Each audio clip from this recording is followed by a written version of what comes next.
Well, hey, we're really excited that you've joined us today for this panel discussion.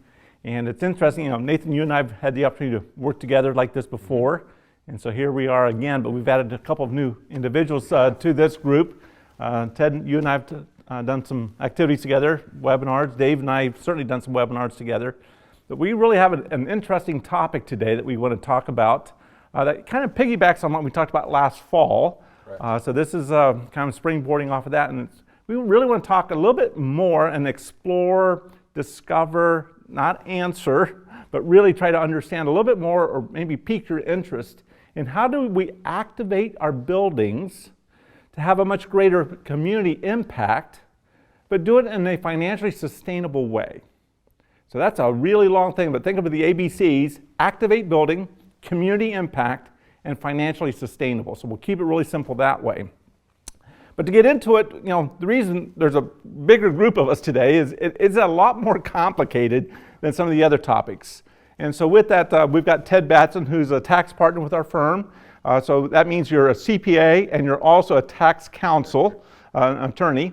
And Dave Gunter has been our CFO at the firm in the past. He's on the consulting side, serves as a CFO, contract CFO for many of our clients, and has actually been an executive pastor of a large influential church and has practical experience. Now, Nathan, you and I, we just talk about these things all the time. That being said, you really do have a lot to say about this, and you've got some great experience, Nathan. So set the context from your experience that kind of set up Ministry Solutions and why God's put this passion on your heart that leans into the experience and your training to really deliver this passionate to the kingdom. Yeah, Stan, and some people have heard my story, I won't go into it, but my background was in private equity, commercial real estate development, and when I became a Christian in 2010, I wanted to get in ministry, and about 2 years later, had the opportunity to start working with churches who were making some real estate and finance decisions. And I'll tell you, very different than the world I come from. The first surprise was like, wow, you guys design buildings before you figure out how you're going to pay for them? And the second big surprise, and the thing that kind of was developing a passion in me at the time, was, man, we're spending millions of dollars on buildings that sit empty Monday through Saturday in areas where there's high population density, family activity, and everything else. So since 2012, when we started, I just had this passion of how do we find a way to activate church buildings, and what would it look like? What would it look like if we had buildings funding ministries and not just ministries funding buildings? And what would it look like if our real estate was as relevant as it is reverent? Right? Love that. How do we create that? How do we do that? And I think the reason we're having this conversation is I've been passionate about this for a long time, and it felt like pushing rope up a hill. Now, we've done a bunch of these projects. I mean, we've done some really large projects where there's millions of dollars going to the church, and we've done some tiny projects where they buy a small shopping center and it offsets a portion of their mortgage. But the reason we're here today, I think, is because really two things. Coming out of COVID has changed not just our industry, but a lot of industries. And so to give you an example, on the childcare side, we're doing a lot of childcare deals right now. 3-4 years ago, if we talk to a childcare company, they're like, hey, we don't want to coexist with anybody else. In the church, we don't want to coexist with anyone else. Well, during COVID, all right, construction costs go up 40%, interest rates double. The hybrid work and labor force has required fewer hours for the childcare operator, the families who are sending their child to. So their whole industry was disrupted. And essentially, for them to enter the market pre-COVID, it would cost them about $10 million to buy the land, build the building, fill it up. That same building today costs $14.5 million, but the revenue model hasn't caught up. So now we're on the phone. We have childcare providers chasing us down, and that's one example. But we're now at a place where the church is finally saying, hey, we have to be able to think differently about our buildings, use our buildings differently if we want to reach the community around us. We also have secular outside providers who are looking at our real estate going, hey, you're exactly where we want to be, and you're serving the people we want to serve. How do we work together? And so that's where we're at today. Well, and to piggyback onto that, Dave, you and I were just talking about, you were in another state, working with another client, and leaving that client campus every night and heading back to the hotel, passing churches, and what was your experience? Yes, so in the dark of night, you could see the lights on over the parking lot of a few churches driving by, but exactly that, empty Monday through Saturday. And I'm in a small church context right now where we just started a year ago and we've already outgrown our building. So a lot of discussion about new building, but then I see the ones not being used, and therefore I like this idea, how to better use the building for the community and make it make financial sense. So before we go much deeper, let me put a pin in our conversation and say this is not what this is. This is not about monetizing the church and finding ways to make all this extra money. I mean, if that's what you think this conversation is about, go ahead and leave now, because that's not what we're talking about. Sure. What we're really talking about is creating innovative ways as a church to become central to our communities instead of just a byproduct on the sidelines. That's right. I mean, if you think back American history at a minimum, we're talking here in the United States, the church used to be at the center of each little town, each little city, and the steeple was, you couldn't build a building taller than the steeple of the church. And the church was what during the school day, or the work week? It was the center of the community. It was the center of the community, but it was the schoolhouse many times during the week, and then it was the community hall at night, and on Sundays it was a place of worship. And the whole city, the town, the village revolved around that courthouse and the church on the square. Yep, that's right. Now we tend to be irrelevant. And so we're saying, how do we get re-engaged? And Nathan, you and I were talking about, you introduced, talking about daycare as one of the ideas, but we're not really talking about that, are we? Well, so there's a couple things we're not talking about. So this also is not talking about a church opening and running a childcare. To this day, I still haven't met one that's profitable and doesn't drive the church nuts. Here's some framework, though. So when coming again from a real estate background, and where churches are very different, is typically as a church, when we go to design the building, what we're asking is not just what does a church need, but what does our church need? Because the building is literally designed around the ministry strategy of a single user, a specific single user. So you start with the question. For a specific use. For a specific use. Most church And that's auditoriums are built for churches. worship. That's right. So it's hard to even find a church until recently that was maybe even an auditorium that was generally used, or maybe more of a stadium seating, or even a gymatorium. Sure. So you can use it easily for the community or other church activities. That's right. So the thing is, when you start a church project, you're asking, hey, what does the church need? And then some churches after that go, well, hey, what do we have that someone else can use? And typically that's when you see the coffee shop with no one in it, or some other entities, because you provided something that nobody asked you for. But in the real estate development world, you never start with what you want to build. I think I want to build an apartment building. What you're doing is you're going into a community and asking the question of what does the community need from, it's a supply and demand issue. Your job in development is to provide inventory because of demand. And that's how you monetize, that's how you make money.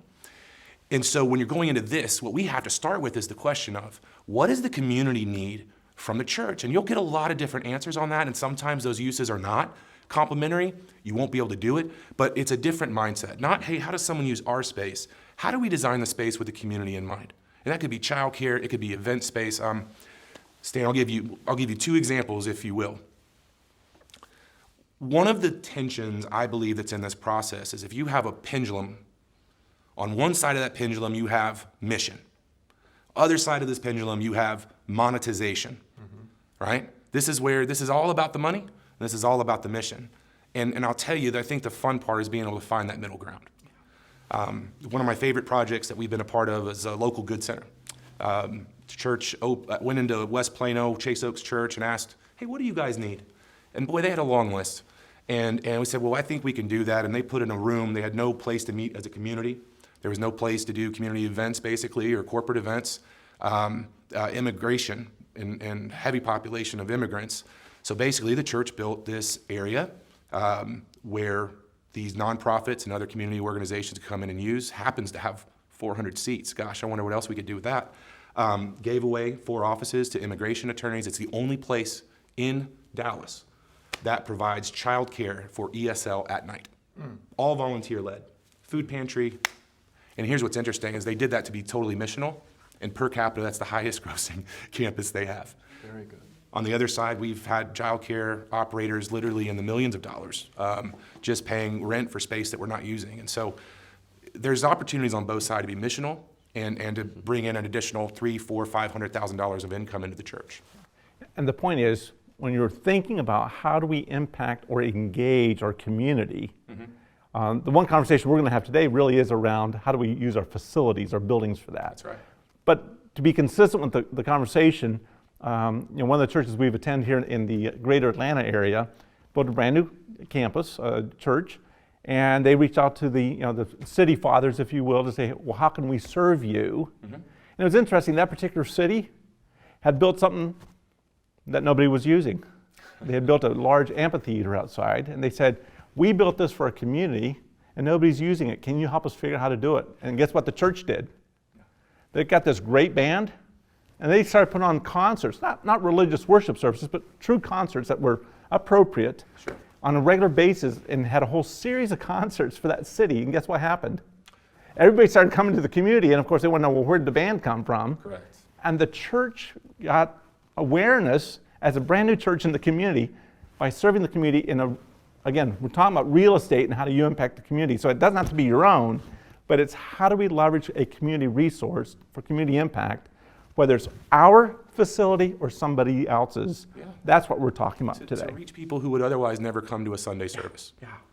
They would get on site to be a part of the community, do things from the community that they would never come on Sunday morning. So we're going to get into some of the tax complications that come with that, but unpack a little bit more about what you're talking about with, not so much having your own unfunded or underfunded daycare that, it does not work for a church to really do well. What are you talking about? And it's different, which then gets into a lot of the tax issues that we want Ted to address at a high level and create some awareness and, quite frankly, remove some of the myths around some of the taxation. Well, yes, and there's lots of myths. One of the things I think that holds churches back in this conversation is just not knowing how to do it, and that's why we're here. But I want you to hear me. We are not talking about additional $20,000, $30,000 a year and you having to drive yourself nuts running it. It's a distraction, right? The opportunity we're talking about here is something potentially either 6, 7 figures in opportunity and hundreds of families and people, or even thousands, depending on the use, that you're able to make contact with and touch, whom you never maybe would otherwise see. And so going back to the comment about how, like childcare, for instance, their basis went from 10 to 14.5 million. Well, they're looking at the church going, hey, you're in the area we want to be, serving the people we want to serve, you're building the same space we are. We don't need to go spend $10 million. We could work with you. And again, 3 years ago, there was zero interest in that. Stan literally had recently a Zoom call with the executive team of a $3 billion a year childcare agency who asked us if we could help them get into 200 churches in the next 5 years. Wow. So there's interest and there's demand. We're talking hundreds of thousands of dollars of income because they can't go open the center if they don't do something. So there's this free available cash and they're willing to spend it to get there. But in order to do that, there's complications to that, right? This is not somebody coming in and borrowing your space once or twice. They're going to coexist with you over a period of time. And that has to be done with an enormous amount of foresight and strategic planning, knowing what questions to ask, knowing what partners you need to have around the table to guide you through this. I'm sure a lot of people have not done a church mixed-use development project, right? And so, and that's where I turn it over to you. Is this even possible? Can we do this? Yeah, so I think a lot of folks, when they're approached about this kind of opportunity, they're immediately, their guard goes up. It's like a Star Trek thing, shields up kind of scenario. And we've got our shields up and we're hesitant, and maybe we even just turn our back on the opportunity altogether and don't even explore it. We just turn our back on it altogether. But I'm here to tell you that there's room for this discussion to flourish and have a place in the conversation and in the dialogue. One of the first things that people ask is, will this harm our exempt status? And the answer to that is generally no. There are opportunities that if this got out of hand or it began to become who you are as opposed to who you were, then maybe we would have a discussion around that. But the general rule is this type of activity is not going to harm your exempt status as a general principle. Now, devil's in the details. We'd want to discuss that to make sure that a specific project isn't crossing lines, but that is generally not going to be a fear. The second thing that people often want to ask about, well, won't this be taxable to me or open me up to some sort of tax liability? And again, there are some nuances and some things to be discussed here, but there is a general principle in the tax law that says for nonprofit organizations, including churches, that rents from real property, so a lease agreement, for example, is not going to produce unrelated business taxable income. That's a key principle. Second key principle that goes along with that, except when you have acquisition indebtedness. So if we use debt to acquire the building, or if we've got some debt on the building that was used to rehab or refurbish the building and it's not, and the building is securing that debt, then maybe we're going to have a fractional portion of any rents that are going to be taxed. But there's another little principle that sneaks in here and says if you have to pay tax, that means you're making money at the end of the day. Yeah. Go figure. So maybe you're not making enough to justify the tax. That may be a different a discussion to be had. But the mere fact you're paying tax in that scenario is not a bad thing. It's a neutral thing that just has to be evaluated for whether or not it makes financial sense. Yeah, so what I'm hearing, Ted, and Dave, I'll let you correct me. You were a practitioner as an executive pastor for a large church, but it really is, this is not something we should shy away from or automatically put our shield up and says it can't be done, but rather it can be done. We just need to make sure we have our, what we would call our fact pattern, the analysis that says, hey, here's what we can do, and even if there is a tax liability, it's going to be most likely a much smaller percentage of the total amount of revenue that's coming in, because you're going to be able to offset expenses. And now we're only talking about a profit margin, not the gross revenue. That's right. There's a lot of things like that I don't want us to ignore, and you highlighted those. But I would say immediately, and you correct me if I'm wrong in what I heard you say, is that it really is a green light to move forward and in the discussion and discovery. It's not automatically a red light, we can't do this. That's correct. So it's not automatically a red light, you can't do it. And and if you have an interest being shown by a group like the one that Nathan was just describing, they typically are going to be coming in and the types of projects they're going to be interested in doing. If they're interested in engaging with you in a conversation about your campus for this kind of project, the dollars are going to warrant you having a further discussion if we're just talking about the money side. Now, if we go away from the money side to say, well, what's the nature of the project involved here? If it is a childcare scenario, or if it's a co-working space scenario, or if it's some other mechanism, event space, I think you mentioned that earlier as an option, Nathan. When we get into those kinds of other things, it's what are we doing to draw people into our building, to expose them to the ministry, other ministry that we're doing? How do we make our church, the building itself, but also the ministries that we provide through the aegis of our building, how do we make those things be relevant to the people in our community?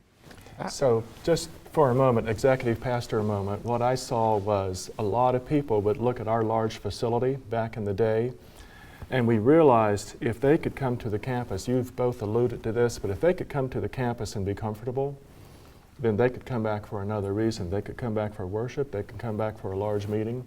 And so everything from may I use your gymnasium to may I have a wedding, may I have a party at your facility, but the demand was endless. Now this gets bigger, thinking about a school organization wanting to come aboard, but what we keep learning is people get comfortable with the campus and they're more likely to come. Well, and consistent with that, because I want to make sure we keep tying in the missional side to the business side. We're going to naturally get the business side, and that's what we're highlighting. But to keep us grounded in the missional side of the church is, to your point, are we not always looking for ways to get the unchurched to come, to be comfortable, to those who are church but are new to the area to come and explore with us? And absolutely, the more if you have a daycare, the more often the kids are there all week and they're seeing your child environment at church, it's going to be natural for them to want to come back one more day on Sunday and bring parents. Yep. And certainly as a church, if you assign a family pastor or a chaplain to the preschool area, now you can minister to all these families who may or may not be attending your church when there's a time of crisis. So you really get it integrated, and it's not just a monetization, right, but you're not putting your head in the sand and saying, our church isn't growing, we're not engaging the community. This is a both and. It's absolutely both and again, the reason the four of us came together is we're not just talking about people using our facility occasionally. We're talking about this concept of becoming a hub in the community, a hub of activity. You and I recently did an interview on something somewhat unrelated, but it comes back to the same point. The gospel is about relevance. Jesus in his ministry was always meeting people in their greatest area of need, always, right? The building, and we look at our building, it's not just about monetization, it's about meeting the community in their greatest area of need and providing and being a relevant resource to them. And ironically, the secondary benefit of that is we're in a market right now that if you can do that, there's 7 or 6 figures attached to this. I mean, and by the way, you're talking about use of buildings too. Another opportunity is use of land. We're doing a lot of land use planning right now. We're an attractional model church, bought a bunch of acreage thinking they were going to buy a mega church, and now that model is kind of non-existent. And so it's like, what do we do with all this excess acreage? And we've seen, we've been a part of last year, we did 4 transactions that were in 8 figures of churches being able to just reuse their existing land. And it's huge because what it does is I believe that money is an incredible servant, but it's a terrible master, right? And if we can use the money from the community to fund ministry, I mean, how much more ministry could you do with a couple extra $100,000? But I'll say this is why people like TED are so important though, because when you start getting into these areas and you're not talking about just some little extra money here and there that nobody cares about, the governance and the tax structure here is so critical. One of the other questions, Ted, I know we get a lot is, well, doesn't this trigger property tax? And the answer is yes, right? But So the answer is typically going to be yes. If we are leasing property to something that's different than what we are doing missionally, then the answer is typically going to be yes, but it is very state specific. There are some states that are going to be focused a lot more on who that tenant is. So if we happen to be bringing in another nonprofit tenant, then in some states that's going to allow for a continued property tax exemption. In other states, the mere fact that we're leasing the property and away from us and away from our own missional activities may trigger property tax. But again, this now just becomes part of the financial analysis, right? How do we bake this into the numbers? If we have a tenant who's going to be occupying the space and it's going to trigger additional costs to us, then that's how we're going to set our lease rate. It's going to bake that in. And without getting into detail on how, a lot of the leases that we structure, right, are allowed to pass through any assumed taxes to the tenant, and they are accustomed to paying those taxes on other properties. Right.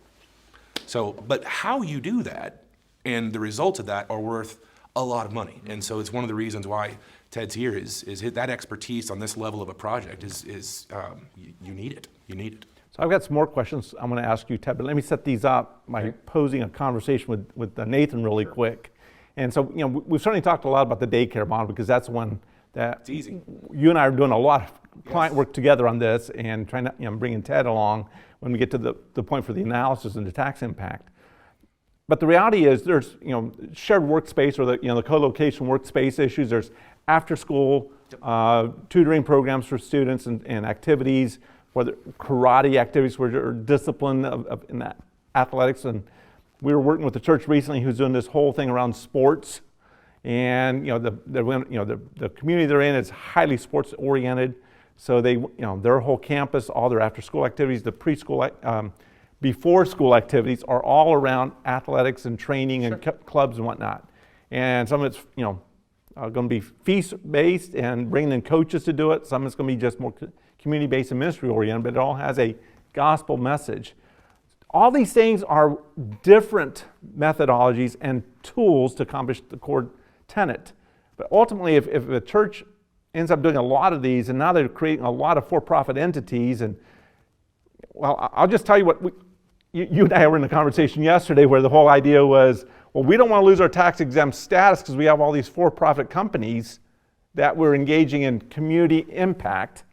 Ted, is that a myth? Is that real? What do we do with that? Yeah, so there's a couple things to think about here. Yes, it is true that if you're a nonprofit organization, including a church, you're required under Section 501c3 to be organized and operated exclusively for an exempt purpose. Now, the IRS has interpreted that word exclusively mean your primary focus or your primary purpose.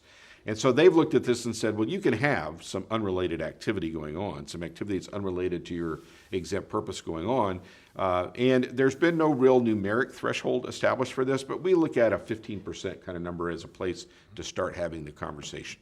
Now, this is if you're taking the activity inside the umbrella of your organization.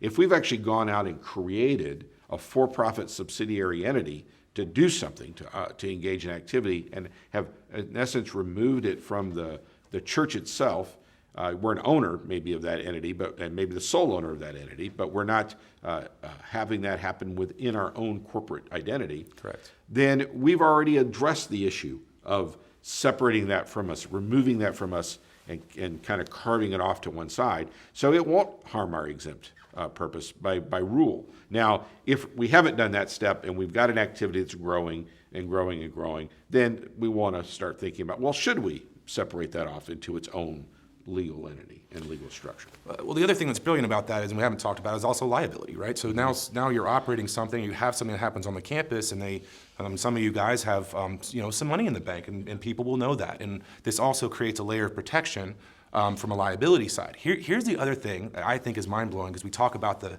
taxable income, non-taxable, all these things, and why your governance structure is so important. I'll tell you this. Just picture this. On one side over here, okay, you have 100% tax-free charitable contributions as a church. Most churches are somewhere between 20 to 30% of their budget in facilities expenses, right? Now you're creating a for-profit entity that's going to collect income. But what if I told you that that's not the biggest benefit of the for-profit entity?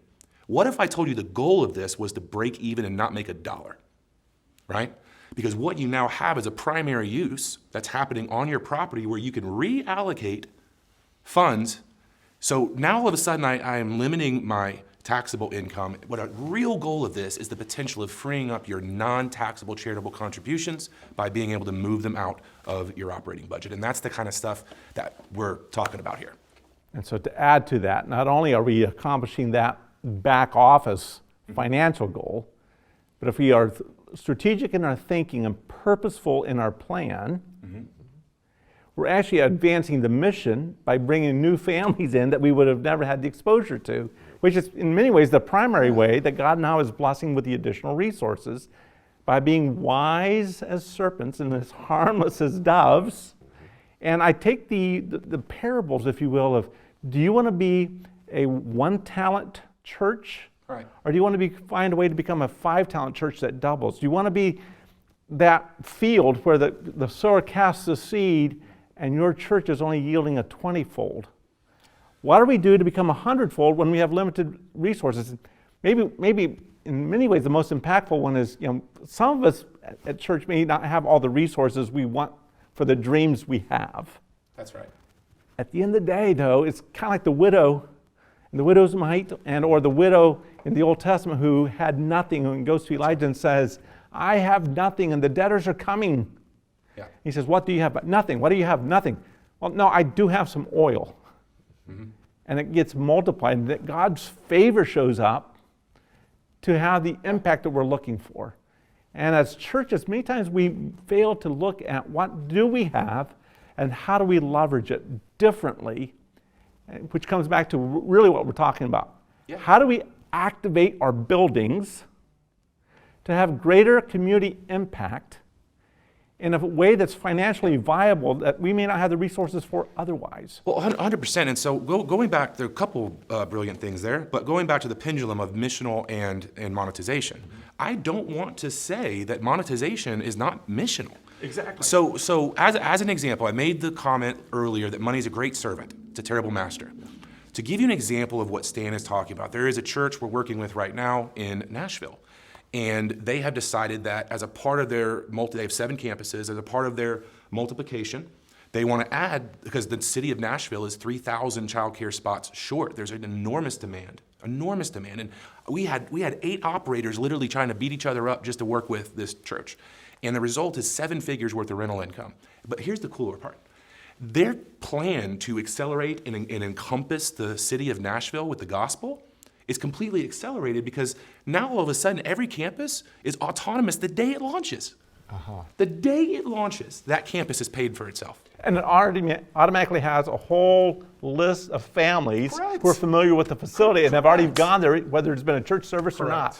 Correct. We had another church that had been portable literally for 15 years in DC, and couldn't, because listen, we all know what DC's like, right? Well, DC is also thousands of spots short on the childcare side. We did a different partnership. After 15 years of being portable, they were finally able to move into their own space, and check this out, 70% of their facility's expenses. Not only did they get their first permanent space, 70% of their total facilities expenses, that includes the mortgage and OpEx, 70% of that is covered by the tenant. Tell me that's not missional. So Ted, obviously Nathan and I are all fired up about this. Bring us back to real earth and tell us, okay, here's some cautions that we need to think about. I'm trying to blow up the myths, and you need to remind me, okay, that may not be a complete myth. There's some cautions to go with this, or hey, make sure you're thinking about this, because we want to make sure we're not misleading anybody. And we're certainly not doing it intentionally, but the reality is we acknowledge it's complex. And that's why this time, Nathan and I really wanted you here to help us with the tax implications. So let me talk about a couple tax things, but let me also hit a couple of non-tax considerations. So first off, when we invite people onto our campus in these kinds of contexts, we do have to be mindful of the fact that while their activity could be missional with respect to us, it may not necessarily be missional. Their specific activity may not be. And we may have to have some safeguards around the people that they're going to bring onto our campus. So we may want to have some really frank conversations with them about who are you serving, and and could that put a black eye on our organization because of the people that you have chose to bring onto our campus. So that's one of those little things to be very mindful of as you're selecting a partner. So certainly a governance issue that has to be addressed, and policies and procedures need to be established. Operating agreements. Yep. So you'll have all kinds of interesting things in your operating agreement. Another thing I like to cover, there are some examples where we could find a way for a particular instance, and I'm not going to paint an example here other than just to say this whole unrelated business taxable income issue comes into play when this activity they're engaged in is not in furtherance of our own mission. So if we happen to find a partner where their activity is in furtherance of our own mission, and we're contracting with them to provide that service to the community, whether it's our church community or the community at large, we may be able to make the argument that it's related to our activity and therefore not taxable.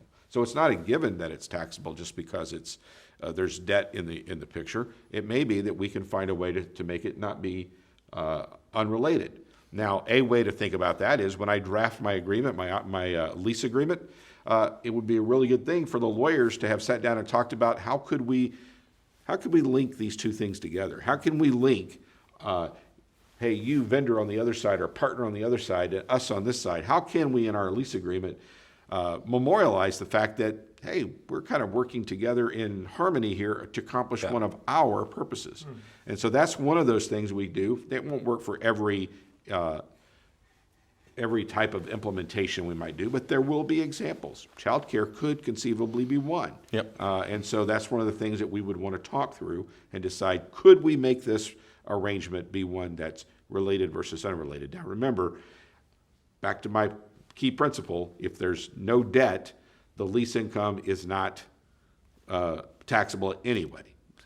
Doesn't mean I wouldn't still like to maybe think through from a organizational standpoint, correct, having this kind of ties between the partner organization and our organization. I might even put those kind of things in the agreement, memorializing that we're doing this together for a reason. That's more than just simply you need space and I have space. So there's some other things to think about from that perspective as well. Ted is dead on, and I'll even add this, not to get it complicated, but that the debt he mentions too also depends on what is leveraged in the collateral pool. So if you are a multi-site church and you have enough assets, you could actually, the campus you want to do childcare at, potentially remove from the collateral pool, and now all of a sudden, if there's not a lien on the property, right? So that's just an example of the kind of some of the magic sauce that having a partner like this brings to the table. And I also agree that there is a qualitative aspect of this. It's not just numbers. We often don't go with the most attractive financial model. It's so interesting. You know, every church I've talked to has been so concerned about how the space gets turned over back to them on Monday. You know what's really funny? The operators are more concerned than the church is about the church, right? And is the church going to turn it over to us in a way that demonstrates excellence in our business? So you have two entities that want to maintain an excellent product, if you will, for the people that they're serving. But who's managing that center? How do they manage? Have we looked at other centers and how they're run? Is there trash on the ground? Is there other things that would signify that maybe these people will pay us a lot of money but not represent us well? And there are qualitative aspects of this, and again, that balance between monetization and mission has a qualitative side to it that has to be addressed. So, and you bring up a great point, and I'm going to have Dave comment on this as having been an ex-pastor dealing with this day to day. Just because we talk about 6-7 figures of potential new income, doesn't necessarily make it all the way to the bottom line. You highlighted, you might need to hire an extra facilities person and an extra engagement person to help manage the additional usage and a lot more repairs and maintenance and cleaning. And Dave, how did you use that, or tell us how you had to live with that at your large church, and just all the different pieces that go with that, including possibly even some of the additional back office. I'm thinking of CFO and maybe an extra accounting person to deal with that. It was this situation where there's a sizable church and there's a sizable school that meets at the church, and sometimes the place can be a Sunday school, and sometimes it can be a through-the-week daycare or school. And so that was very realistic, and you have separate boards, but you start to have an overlap. But that desire for excellence and that shared desire for education, that's what unifies people in this scenario. You can solve it, right, by having, say, a common cleaning service and a common group of people who serve both sides. But getting aligned up front and the kind of diligence that Ted lines up with, that would work best. And that's how I saw it work. A lot to think about. So my guess is, we're probably starting to think about, if I were listening to us instead of talking with us, I'd be saying, okay, so what's my next step? How do I get involved? Now I'm thinking, Nathan, you and I have talked, we work with enough clients now together that we've started saying, there is a certain profile of a church that this really makes sense for. I've done enough research. There's right at 350,000 places of worship in America. That's crazy. And I'm going to guess there's probably close to 300,000 of those churches who probably aren't thinking this way and don't have the capacity to do this. You mean 349,000? Well, I'm being generous. I think there's some that are on the smaller side who are incredibly visionary. They may be a 2 or 3 year startup that are really going places, and there's some that are very large with great balance sheets, but they don't have the vision and the passion for the community to use those resources that way. So I'm trying to bring the blending together. It's not just one or, it's a combination of. So what are some of those identifiers? What are some of the profile metrics? What are some of the things you would think about that a church needs to think about? Yeah, I think we fit that profile. Yeah, well, and it's interesting you said something. We have probably 10 of these conversations a week with churches, and the majority of them are the young, up-and-coming leaders who believe that the mission of the church and the methods of the former attractional model church are actually, you can separate them, right? And so that our buildings do not exist just for a Sunday morning service. So most of the interest is coming from the next generation of leaders, which I'm pumped about. I'm pumped about. So, and there's a lot to that, Stan.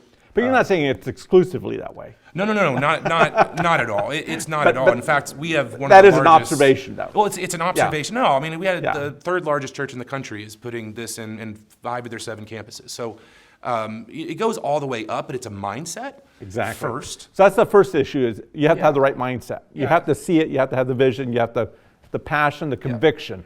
You absolutely do, and you have to believe that the church building is not the church. It's just a tool we use to serve the church. That's what you have to believe. So the second thing is, it depends on the use, guys. It really depends on the use. There's not to get technical, one of the biggest drivers of this is what's called density, population density, right? And so, if you're in a very dense area, you could take a small site and make a lot of money. If you're out in the boonies, this becomes a little difficult, right? But just to give you some basic ideas, for a childcare operator, they want someone that has at least 8,000 square feet. We have some churches that go up to 25,000 square feet of like a family ministry wing, and that includes classrooms, circulation, bathrooms, everything, right? Other spaces, you mentioned co-working. Typically, co-working, actually, it's very counterintuitive. You would think co-working would exist in the absence of office buildings. it actually, the entire model is built on cannibalizing existing office buildings. So the ones that work, when you look at WeWork or Rome or some of those very successful entities, you'll notice that they're surrounded by Class A office buildings. And the ones that don't work are out in the burbs trying to get people to, they're a glorified coffee shop. Yeah. So you have to think about that, right? You have to think about those things, know those things. And what I would say... So let me stop right there. Sorry. And that's why you don't do this at home. You talk to a professional, okay? And I'm just, again, you and I have seen too many mistakes where we're going to put a coffee shop at our church because that's what we want, but nobody else wants it. So we're going to build something Correct. because it doesn't exist here. And well, there's a reason why it doesn't exist there. Talk to somebody about the idea to see if that's feasible. Let me tell you what I see. We Ministry Solutions last year we crossed over $1 billion of projects that we've managed and funded. So we've seen a lot of this. We've done a lot of these projects, and we've seen some mistakes. Here's the biggest one, truly, is letting opportunities define strategy. Okay? Something pops up, somebody on the board has an idea, and we lose all focus, and we go, let's go try to see if we can make that work. And we start making every decision around opinions. And for me, there is a process. And what happens is, as a church, those ideas are great, but if you don't have a strategy, if you don't have a process, you're going to let opinions dictate decisions. Okay? So to go through this is a different mindset. Churches, let's be honest, didn't really do building projects that great before this conversation. It does require some level of leadership and quarterbacking. But the thing I would say is we don't jump in and say, hey, we're going to do childcare. We're going to do co-working space. We're going to use half of our office space and lease it out for medical office clinic. We don't make that decision up front. We let the process provide us the information that forms the questions that inform our decisions. Did you follow that? Sure did. Mm-hmm. At the end of the day, we're not making decisions on opinions. We're going to take through a process, and we're going to get to the information. Again, that information may not give us the answers. It should form the questions that are informing our decisions. That's a process. And so I would say, it is different. And I think it backs up, and I think it takes, people from the outside sometimes to who have been through this before. That's not a shameless plug. Maybe it is. I don't know. But I would say absolutely. This is something that requires some objectivity in a very different process than the one that we're used to when we build a church building. That makes sense. Ted, any insights on that? Well, I just would echo several things that Nathan said there in terms of the objectivity that comes from bringing another voice into the room and not having it be steered because this is someone's pet project or because someone, had a bright idea while they were shaving one morning or whatever that might have looked like. Or really bad pizza one night. Really bad pizza one night. Sure. So that all helps make sure that you're making a reasoned choice. And at the end of the day, you don't want this to go south because you didn't do your homework. Amen. Dave, put your ex-pastor, executive pastor hat back on. What did you learn in the process, or based on our conversation today, what do you wish you would have known a few years ago? It's this thought about process, the idea that, okay, the outcome is we're going to put the following, like a wedding event room in the church. It's not that. It's that we've got capacity, we want to serve the community. Is there a way to make this work? And following that kind of process with some discipline, rigor, information, a little benchmarking, seeing what other people have done to make it work, that would be infinitely better. It would increase the chances that something successful, a good outcome, comes on the other side. So based on our conversation today, here's one of my takeaways. Is certainly Nathan, you and I have worked together with a lot of churches now, but what we find out is they come to you and they get started, and you say, hey, well, have you talked to do you have this analysis done yet? And then you stall out because they're trying to get it done and they don't have the capacity or they aren't sure and they've never done it before. And then they finally get you what you're looking for and it's not right. That's right. Or we're on the other side where we're working with the churches on their accounting systems and when their issues, and we're looking at their capacity and the trend lines. We're saying you've got to revitalize and re-engage the community. And we try to get them to talk to you and somehow we're thinking, maybe we need to be a little bit more synergistic and just come together and say, hey, listen, why don't we just work together up front to make this streamlined? And so, Dave, one thing we're already talking about is for you to work with some of Nathan's team to say, listen, if there's a church that's interested, let's go ahead and see if they meet the eligibility test, if you will, if they hit the right, if they have the right size. You know, nobody, if it's a daycare, for example, they need at least a minimum of X amount of square feet. Sure. We know that, so let's take that off the table. But there may be something else that can be done, and there's so many opportunities. We keep referencing that one because we know that's a hot button that's really taking off right now, and that is an opportunity. But you know, then so many business offices, and we're stepping in to help a lot of churches with that now, but they just don't have enough capacity. So they can't get their own accounting done, yet alone work on a big project like this, to be methodical, to have the sophistication, the insight. You know, once you do these multiple times, you've got a lot more knowledge base and understanding than, this is the first time I've ever done it, and I don't know what I don't know.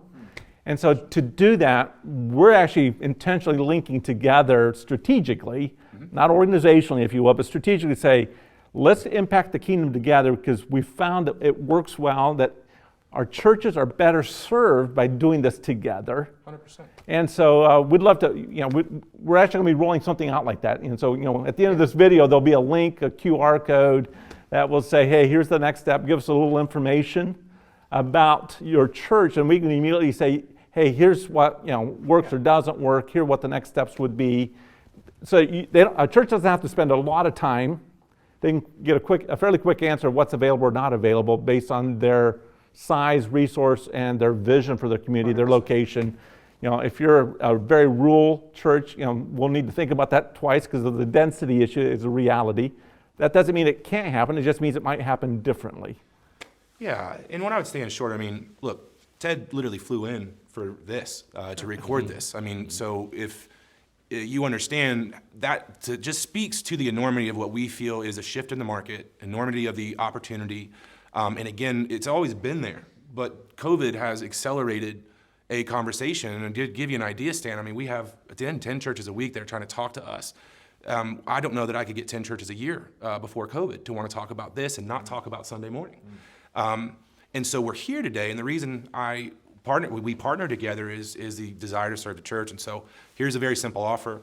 If this is of interest to you, we want to make ourselves available at no cost to you.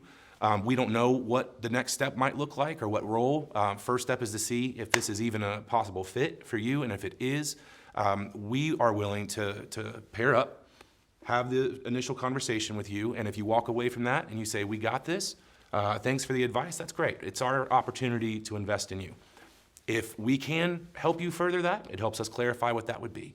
But the first step is what Stan said. Let's figure out if this is worth a conversation. And you can do that by simply filling out the form that is below this video. Yep. Ted, thanks again for flying in to join us today for this, Pleasure to be here. this call. Dave, thanks for driving down from North Georgia to be with us today. Yes, sir. And Nathan, always a pleasure to just get together and spend time with you. Always, Stan. And thank you for joining us today for this conversation around how to activate your building to impact your community in a financially sustainable way. And I probably should get the marketing team to help us with that. That's a really, really bad long title, but it's an ABC. Activate building community. That's all you need to remember. There you go. We like it. We like it. Thanks for joining us today, and we'll see you next time.